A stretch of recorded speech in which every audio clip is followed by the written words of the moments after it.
right, thank you. I've given myself also 26 minutes. So first of all, let me thank the organizers for bringing together this group of people, so Vittorio and Francesco. So last night, Francesco asked me what worth it to cross the ocean. Okay. Now, I don't know what I answered to you, but I want to publicly say something, that I have crossed the ocean several times now, and every time it has been worth it. Okay. I think the meetings that Francesco organizes, which are small meetings, they provide some opportunities that you will not find in larger settings, right? So although I know at lunch and dinners we want to separately sit with people we are already familiar with, but I think over time, if you keep coming to these meetings, you will have some casual contacts, and then they develop into collaborations and discussions which become deeper and deeper, which you, I don't think, can develop in meetings where you have large number of participants and you go listen to a talk and sort of go away to do your own things. Right? Okay, so in short, it has always been worth it. Right? So I want to say this publicly. Okay? I also am very appreciative, highly appreciative of the recognition that M&MoCS has made. So I think this is very good. I don't know for what I've been recognized, but I hope I've done something. And since I've been recognized for doing something, I think it is time for me to retire. Okay, because I don't want to be caught in a situation. So thank you very much for having this meeting, and I hope I will share with you some information that we have been working on about polymeric biomaterials. Okay, so since this computer is a little bit new to me, okay, got it. Okay, so what are polymeric biomaterials? Right? The application or biomaterials and polymers. So there are polymers of all types, right? So why we say biomaterials? Well, because these polymers are specifically compatible for application within the human body. Okay? So this is why they are biomaterials. Right? They have been designed with certain monomers, which is the starting point of polymers, to make them compatible with the biological action, so that in case there are some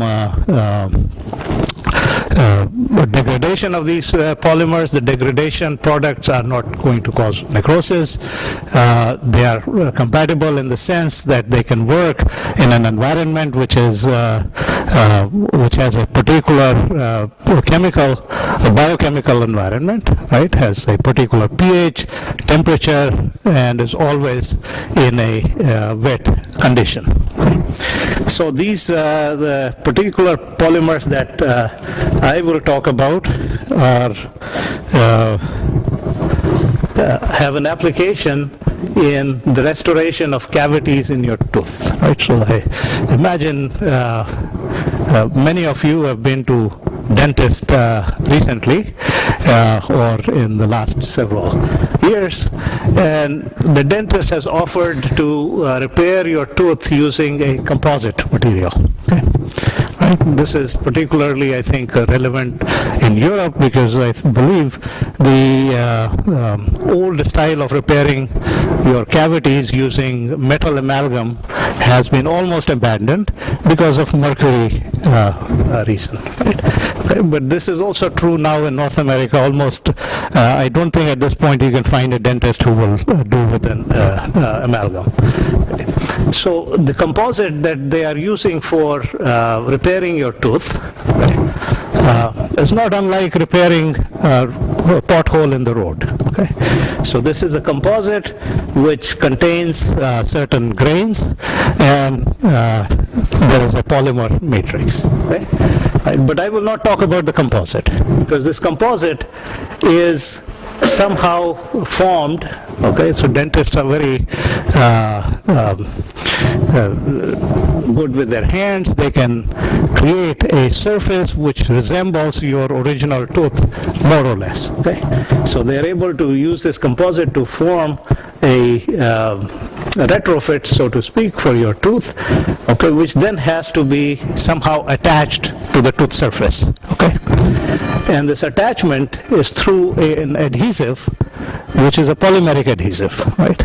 So my focus is on this small, very tiny material that the dentist places on your tooth substrate. So when you go to the dentist, of course, after they open your mouth, they are doing something there. What they are doing is preparing this tooth surface for receiving this adhesive, right?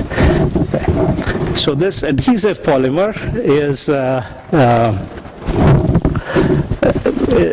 only occupies about hundreds of microns in thickness, and it will occupy, of course, the surface on which you are adhering this composite, right? Okay, so we have very small materials. These are very expensive materials because they are made particularly for these applications. So you only need fractions of grams of these materials, but you need for a lot of people, and they are expensive materials. Now, the current materials that are available in the market suffer from many problems. So if you have cavities and you are getting them repaired, these will last no longer than 5 to 7 years, right? The amalgam repairs lasted 20, 25 years. Okay? So the project has to deal with designing new polymeric adhesives which can answer a host of questions, right? My focus will be only on the mechanical aspects of these. Okay? All right. Okay. So in order to achieve the function that these adhesives have to perform, the polymer chemist is usually mixing two types of monomers. Okay? So 95% of the adhesive is made up of a hydrophilic component and a hydrophobic component. And the reason for mixing these two components are to achieve a variety of aspects that are relevant to what you're doing in the tooth. For example, the water that is available in the mouth should be miscible with this mixture when it is in a liquid phase. Okay, so the mixture will then take into its volume some amount of water, okay, and so this polymer that will be formed will already have some water molecules in it. This hydrophobic component is the one that's responsible for the most stiffness, okay? So it is usually high viscosity material, of course, because it has a longer molecular weight, so the chain is longer. The hydrophilic component is usually small, has low viscosity. So we have to balance many things, right? The dentist has about 30 to 40 seconds to perform this task. They must apply the adhesive, start to polymerize it, and usually the polymerization process is driven by photoinitiation, right? Okay, so the 5% that I am talking about is the photoinitiators and other things that will ensure that the polymerization process starts, and you end up with a what they call tacky substance within few seconds, and then this polymerization process will carry on, and within a day or so or 72 hours you're completely polymerized, right? Okay. Now, what is the mechanical issue with this type of material? This is where the mechanical. Okay, so we have such material. Of course, it has to perform in the mouth, so it is subjected to mechanical loads, and the dentists are interested in knowing whether it can sustain the type of mechanical loads that the tooth will have to suffer during its function. Okay. So usually the range, of course, there are a lot of uncertainty, but the range, the amount of force that you will generate when you're eating a hard morsel of some food is in the range of 100 newtons. Okay. And if you do an analysis, it translates to a very small amount of load onto these surfaces which are treated with this adhesive. So under those small loads, if you perform a creep experiment, okay, and this experiment you can see is done on a small beam, because that's all we can form. Right, we have very tiny amount of these materials, right? So we will take it in a pipette, put it into a glass tube to make a small beam, and we can do a 3-point bending test. Okay, so we have what you see here is a result from a 3-point bending creep experiment, where you apply a load and you allow the displacements to develop, right? So what you have here is really apparent strain. It is the displacement which has been converted into strain using the usual Euler beam 3-point bending formula, right? But that's just a scaling. Okay. If you test this material under completely dry conditions, so you form the material and it's in a dry state, and you test it in the dry state, you will find a behavior of this type. Okay? You take the same beam, you leave it in water for 5 days, 10 days, till the point that the mass change becomes constant, right? So it is completely saturated. This material softens. Okay. Right. However, if you do the experiment, if you apply the mechanical load, as the water diffuses into the system, you see a behavior that is completely different from that of the dry or a completely saturated condition. Okay. Right.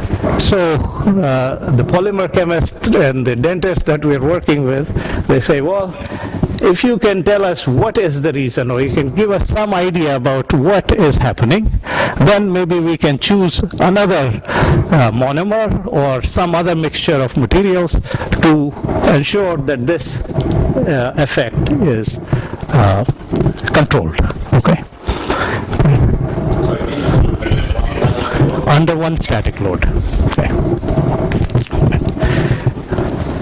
All right, and we see this kind of thing under many different conditions. So here is another case where my student decided, well, that when the dentist is doing this thing in the dental office, they are ensuring that there is no water, or at least they are limiting the amount of water that is available to this adhesive. So he said, well, I will do a test where for the first few seconds or first 100 seconds, I will keep everything dry and then infuse the water, right? So we have a testing setup where we can do this kind of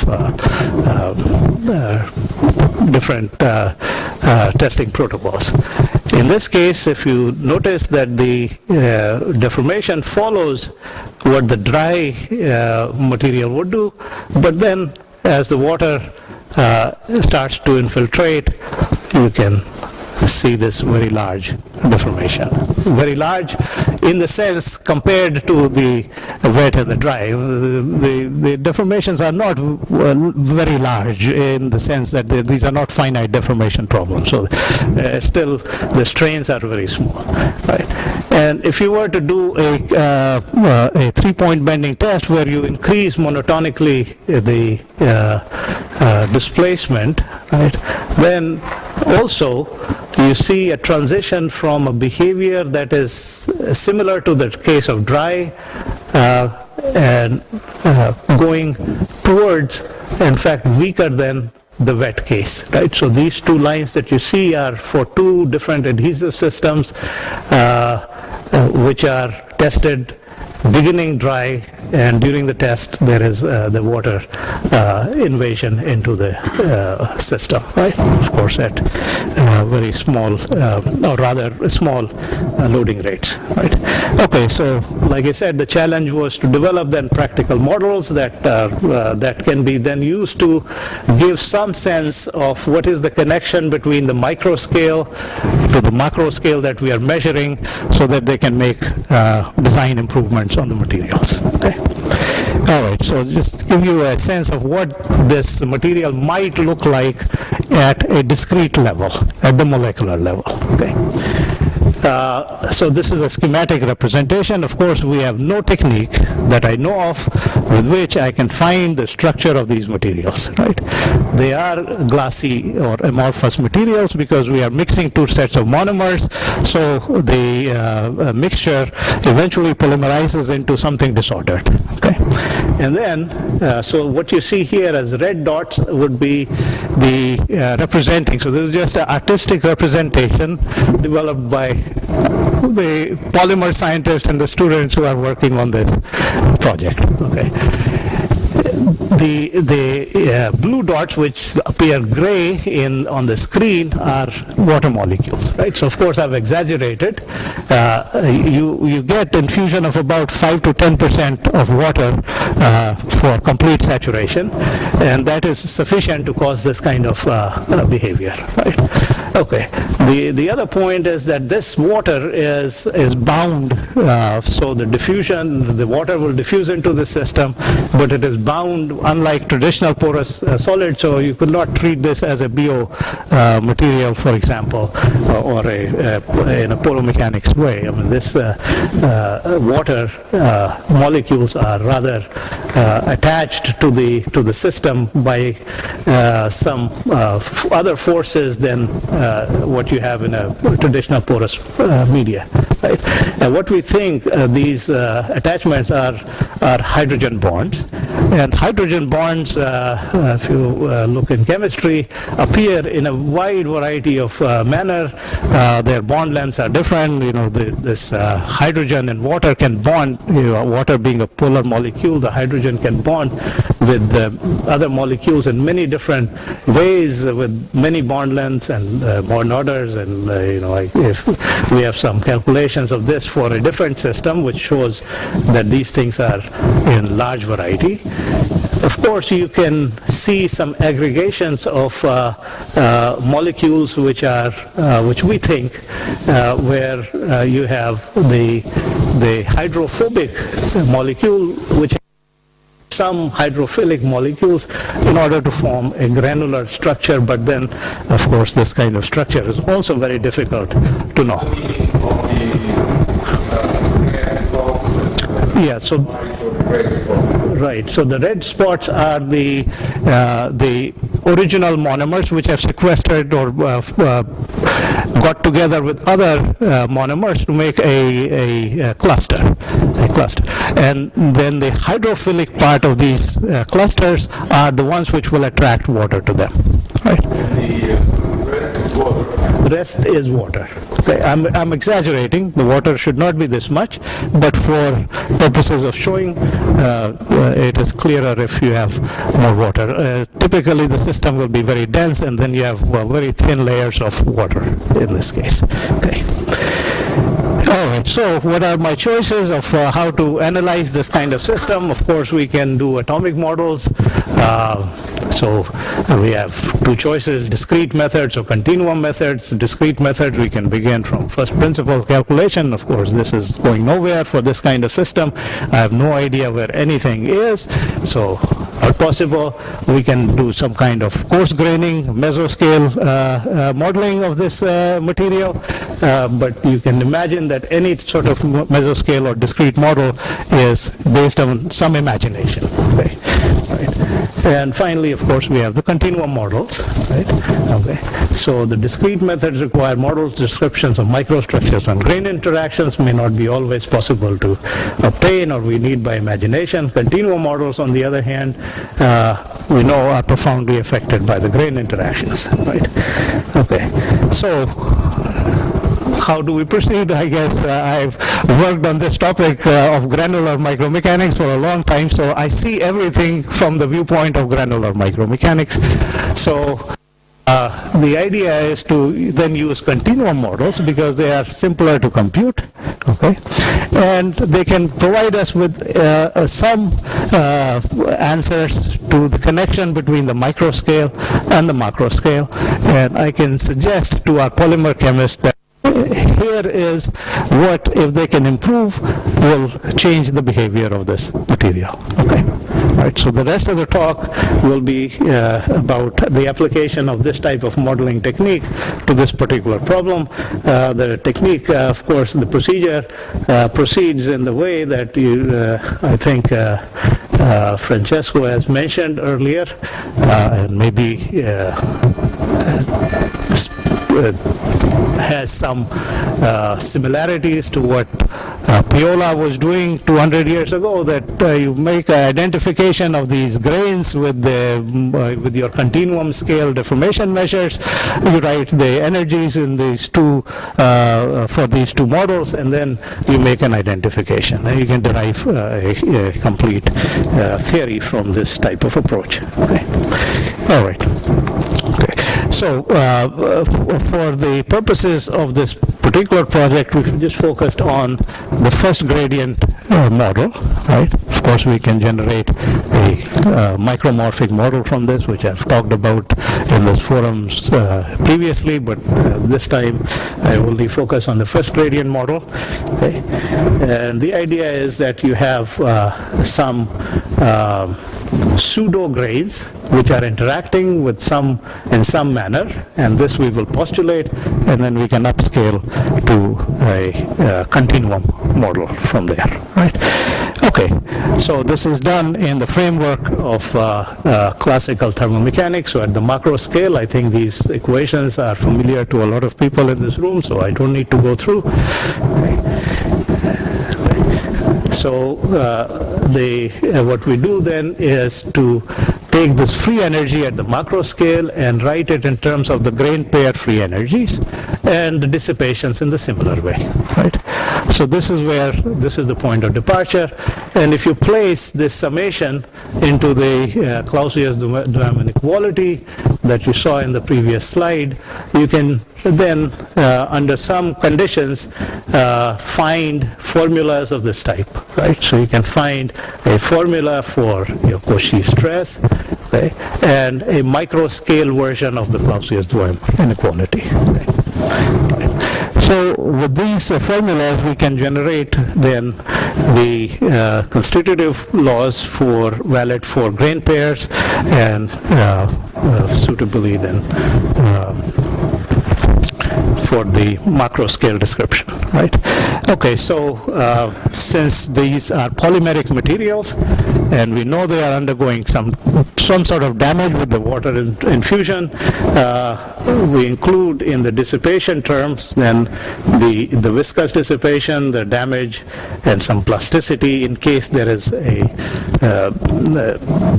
the deformations are large enough that you cannot recover all the deformations, and the free energy for a grain pair can be written in this form, right?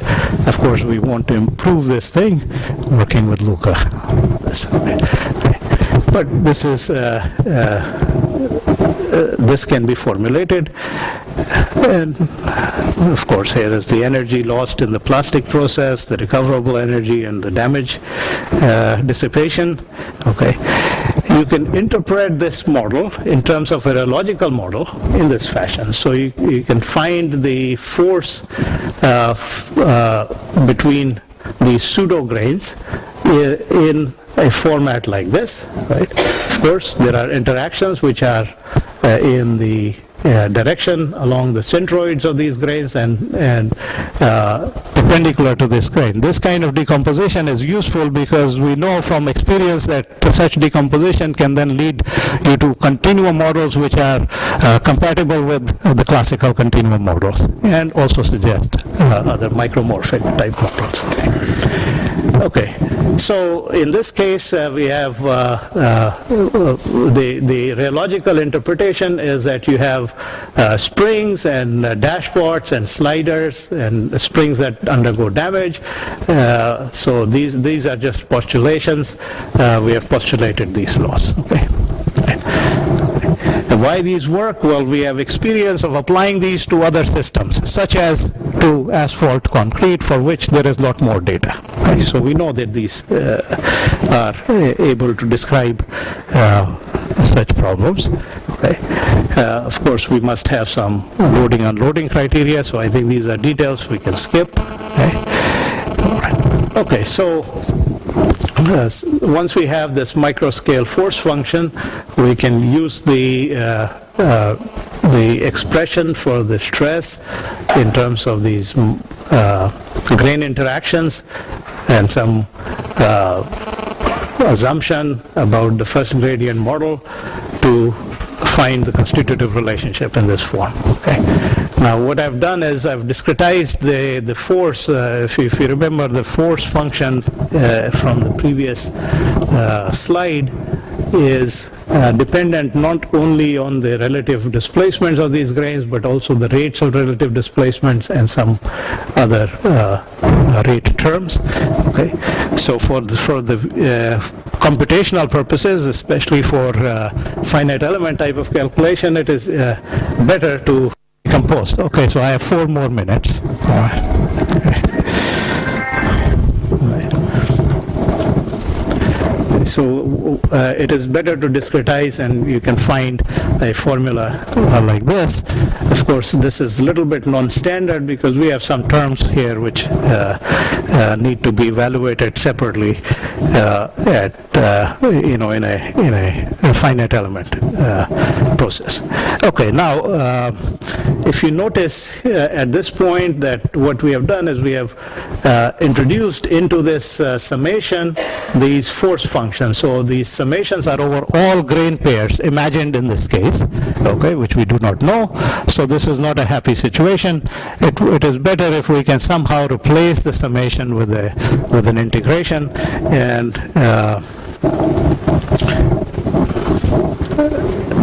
this slide shows the process of going from a summation over all grain pairs to an integral form of this formula, right? And this is possible to achieve in this case. If you examine closely, the terms we have here are all related to certain solid angles, so we can collect them into discrete solid angles, introduce some density functions, some average quantities, and we can find an integral formula for each of these constitutive terms. Okay. All right. Okay. So these are the formulas. They look a little complicated. Of course, they involve all those spring constants and the dissipation and the viscous dissipation constants in these formulas, and we can implement them into finite elements to make the calculations. Okay, so I will skip this. All right. So we can now compute this 3-point bending test. Okay, under the case of water infusion. So the water diffusion, we assume that there is no coupling between the diffusion and the deformation process, so we can compute the diffusion separately, and this is showing you how the diffusion in this particular case is progressing.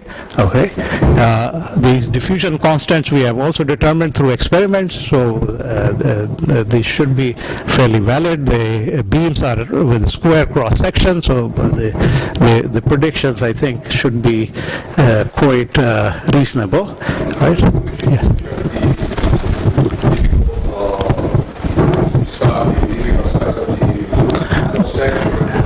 Yeah. Yeah, so the cross section is a little bit less than 0.9 millimeter by 0.9 millimeter square cross section, and the lengths are in the range of 15 millimeter to 13 millimeters. Okay. So So we can treat this as an Euler beam problem, and we can simply introduce this constitutive equation into an Euler beam, and we will get the same. But my student wanted to write his own finite element program because he had this non-standard term in the constitutive equation, so he wrote his program in MATLAB, and this is so we only see a 2D version or 3D version. Okay, so he has done this calculation, and this is supposed to be a movie here, which will show you what happens. Okay, during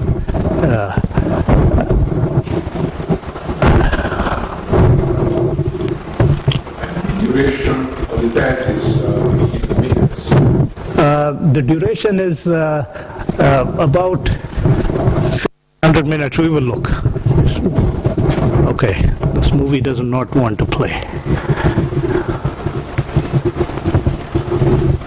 Okay, it does not matter. I think I have the information, relevant information over here. So the duration of the test was 1,500 minutes. So 1,500 minutes is about 24 hours. Right? All right, so what you see, what you would have seen in the movie is as the water diffuses in, the fibers on the extremities plasticize, become damaged, and the damage keeps increasing till we reach a completely saturated state. I think, and we can make a comparison with the experimental results over here, and although in some forum this comparison would not be considered very good, I think it is fairly reasonable for the type of information that is available to us. We are able to capture this softening process and the final plateau that these materials reach in during this deformation process. Okay, so 3 more slides and I will be done. So we hypothesize that the way this deformation is occurring is that during the diffusion period, the material because these water molecules go disrupt the existing hydrogen bonds, and it takes for the material some time to form new bonds. So this is the idea of the Deborah number, which is the interaction time versus the relaxation time problem. Okay, so during this process, of course, this will depend upon the geometry of the beam, the thickness of the beam, the diffusion constants, and the mechanical. So it just happens that we have chosen the size of the beam in a way that this phenomena has become clearly important. If I have a very thick beam in this time frame, this phenomena will not be seen in such a stark manner, right? Okay, so we have postulated this type of hypothesis, and this is based upon the fact about how we were able to make these predictions, right? And the way we made these predictions was by changing the relaxation times, which would be the ratio of this number, right, with, or rather this viscosity with this number, right? So we have this constant which a constant which changes the spring E1 during the infusion of water. So as the moisture content increases, this number becomes smaller and your relaxation time is decreasing. It reaches a saturation, of course. So when we reach 1, we stop. And the same thing with the elasticity. So E2 is representing the elasticity of the system, E1 and mu-n are representing the relaxation time, right? So we were able to tell our polymer scientists that what we need is some monomer which can control the relaxation time and which does not have such a susceptibility to the change of elasticity under moisture, right? And you will be surprised that they are able to dream up such molecules.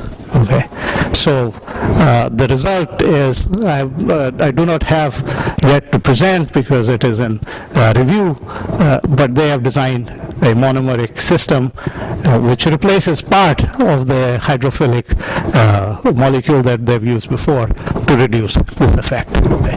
Right, so I will summarize to say that when we describe mechanical properties of biomaterials, it is advantageous to apply physics-based. I have removed the word multi, as you've seen. Okay. Taking inspiration from our first talk. Okay. Physics-based models at multi-scales to incorporate some microstructural and compositional information. Of course, this is not a perfect situation, but we must. Okay, such models are necessary when we seek to interpret material properties from lab measurements, which seldom give property directly or completely, right? Simple but careful models can enable simultaneous descriptions of behavior at multiple scales and provide insights that are otherwise unavailable from measurements. So this is my talk. I want to spend just a few seconds on the acknowledgement. Usually I do not have such a slide, but today I wanted to do this because I want to point to you that such type of projects are not possible by a single person. Okay. So Paulette Spencer is a dentist with a PhD in physics, and she's a colleague in mechanical engineering department. William Ching is a condensed matter physicist who works on first principle atomic calculations.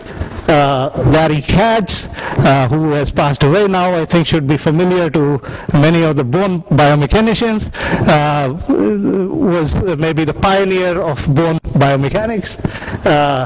Chandan Tamerlar is an expert in molecular biology, particularly related to how mineralization occurs through protein interventions.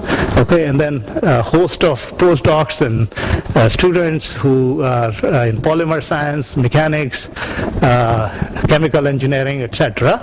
Okay, of course, Francesco and his colleagues, initially indirectly, but maybe more and more directly. So I want to acknowledge particularly Luca and discussions with Emilio. And of course, there is a lot of funding to these projects. And I want to leave you with this slide. And this is the last time I will show this slide in this kind of form, right? Okay, because I've shown this thing several times now. Okay. Alessandro, you should remember, right? Okay. So I'm happy to answer any questions.